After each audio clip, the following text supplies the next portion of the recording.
And here with me to discuss is Republican strategist Alice Stewart and Democratic strategist Maria Cardona. They are coming at this issue from two different perspectives, but we're going to have a civil conversation. We think that is so important on an issue that people are so passionate about on both sides, but you can have a civil discussion about it, and you ladies are going to show us how.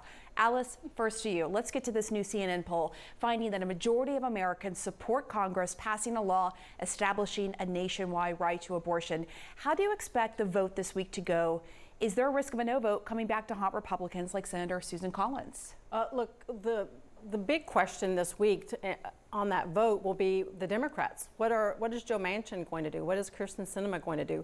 That's where Chuck Schumer has the real concern, is he's going to have Democrats that aren't going to vote to codify this. So that's where the big issue. We're going to see Republicans across the board stand up for life, in my opinion, and because that's what we've been doing. Look, this surprise announcement and leak of this Supreme Court opinion. This is an overnight sensation that's been 50 years in the making. Republicans have been fighting to protect life ever since Roe v. Wade was enacted.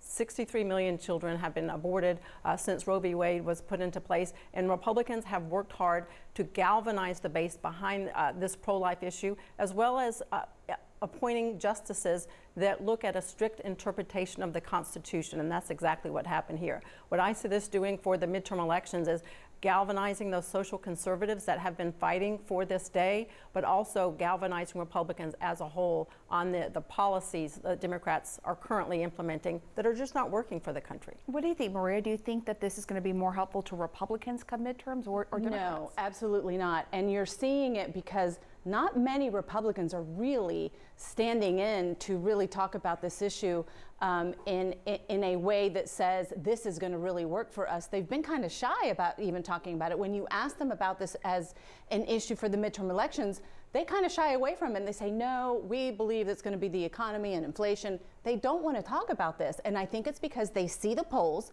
The majority of people in this country, from the time that Roe v. Wade became the decision and the law of the land, support the fact that women should have the right to make decisions over their own bodies.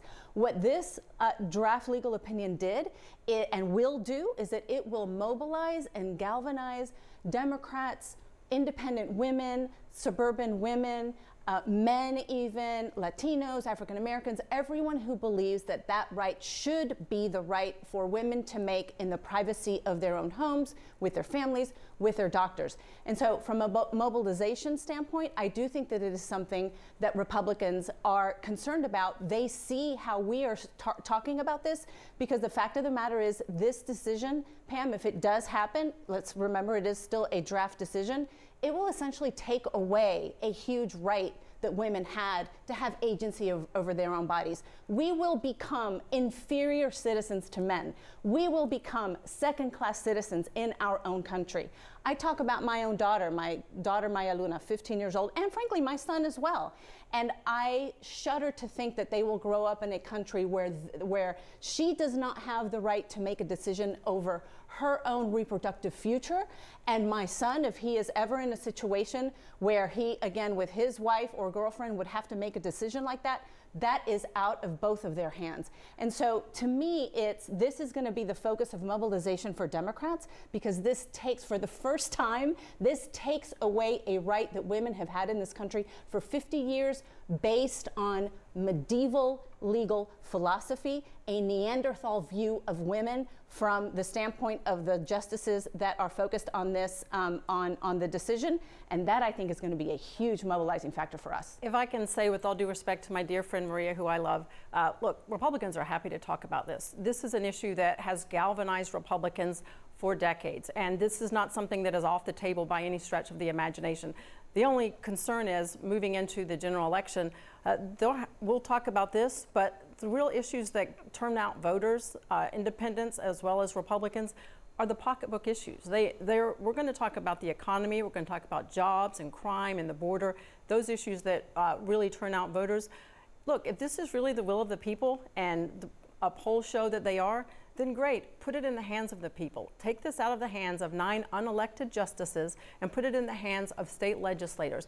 That's what this democracy is all about. Democracy is best served and best reflective of the people if you put it in the hands of the people. That's why state legislators are much better, in a much better position to make decisions on this than members of the Supreme Court. And so you know what's terrifying about what Alice is just saying? Because she's saying that this is a decision that should be put in the hands of the people. And I agree. I think that we should have been focused on codifying Roe v. Wade for a very long time, and also using this the way the right has for 50 years as a mobilization tool. We have been asleep at the switch on that. And so I hope that this is a huge wake-up call, and I think that it will be. But what Alice just said indicates to me the huge fear that so many that are looking at this decision are saying, wait a minute, they're not going to stop there, because this is under the guise of privacy. And Alito and Comey Barrett and Kavanaugh and Gorsuch and I think I'm missing one. Kavanaugh. No, I think I said that. Yeah. They are essentially saying that that kind of decision under the guise of privacy doesn't exist. So what about same-sex marriage, right? That also was under the guise of privacy. What about the use of contraceptives? That also was under the guise of privacy. So where is that going to go? Are Republicans going to say that all of those issues should also be put in the hands of the people? So then what is the Supreme Court there to do? They're saying that that they want a strict interpretation of the Constitution. A strict interpretation of the Constitution would not give black people a definition of humanity, would not give women the right to vote. Mm-hmm. So again, this is why this is so concerning, and this is what Democrats are going to continue to focus on for mobilization. And I also want to just take a step back too, and again, everyone is so passionate about this. And people are expressing it in different ways, and unfortunately some people are expressing it in really horrific ways that aren't productive to this conversation. And you shared a tweet about some of those ways that you have been treated for sharing your opinions. Alice, you tweeted that there have been several, look, we see right here, you said, just a bit of the feedback I've received for standing up for my pro-life values, edited for public consumption, and then you can see right there on the screen. You know, I don't think that this is helpful for either side, to be demonizing the other side for their closely held beliefs, their viewpoint, their philosophy on this. What has it been like for both of you? Yeah. It's been difficult. It's been hurtful, but I also truly believe this is the right position as a pro-life social conservative that has been working on this for decades. I've worked on 5 presidential campaigns. This has been a key issue the entire time. No guy sitting in his basement calling me all of these names is going to change my mind. No one sitting there behind a cat picture on Twitter is going to make me believe something different. And I think the most important way we can have these conversations is to do so with respect and understanding that friends like Maria, we disagree on this issue. There are valid areas of concern. I don't believe we should have abortion at all, except in cases of rape, incest, and life of the mother. There are so many nuances to this conversation. That's where we begin. Where do we agree on this issue and expand from that? And we agree that you shouldn't be hateful. Go ahead. Oh, absolutely. And none of that is okay. And I adore my friend Alice. And sometimes I get hate for adoring my friend Alice, and she gets hate for adoring me too. I'm sure people are tweeting. Exactly. People with cat pictures are tweeting right now.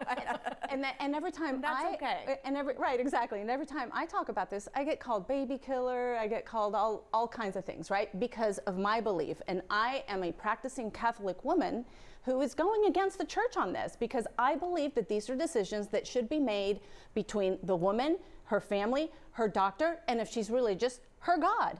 And so that is going to be something that we're going to continue to talk about, because again, I believe that the majority of the American people are with us on this. I think it will be a huge step back for women's rights and for how women are treated in this country. I guarantee you, Pam, if men were the ones who had the ability to have babies in this country, that there would be an abortion clinic on every on every corner of every street right next to the Starbucks. All right, ladies, Alice and Maria, you really set the example for how you can have a civil discussion on such an issue that you're so passionate about. We'll be right back.